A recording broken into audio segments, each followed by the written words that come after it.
سب سے پہلے جو سب سے زیادہ بڑے ظالم و جابر خدائی کا دعویٰ کرنے والے فرعون کے مقابل شجاعانہ انداز میں کھڑا ہوا وہ کوئی مرد نہیں تھا بلکہ ایک عورت تھی، حضرت آسیہ۔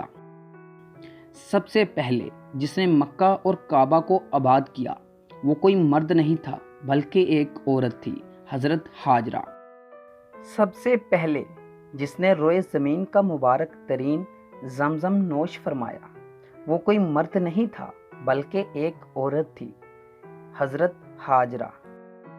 سب سے پہلے جو میرے نبی کریم صلی اللہ علیہ وآلہ وسلم پر ایمان لائی وہ کوئی مرد نہیں تھا بلکہ ایک عورت تھی، حضرت خدیجۃ الکبریٰ رضی اللہ تعالی عنہ۔ سب سے پہلے جس نے اپنا مال اسلام کی راہ میں دیا وہ کوئی مرد نہیں تھا بلکہ ایک عورت تھی، حضرت خدیجۃ الکبریٰ رضی اللہ تعالی عنہ۔ سب سے پہلے جس کا خون اسلام کی راہ میں بہایا گیا اور شہید ہوا وہ کوئی مرد نہیں تھا بلکہ ایک عورت تھی، حضرت سمیہ رضی اللہ تعالی عنہ۔ قرآن مجید میں ارشاد ہے جس کا مسئلہ اللہ نے 7 آسمانوں کے اوپر سنا وہ کوئی مرد نہیں تھا بلکہ ایک عورت تھی، حضرت خولتہ رضی اللہ تعالی عنہ۔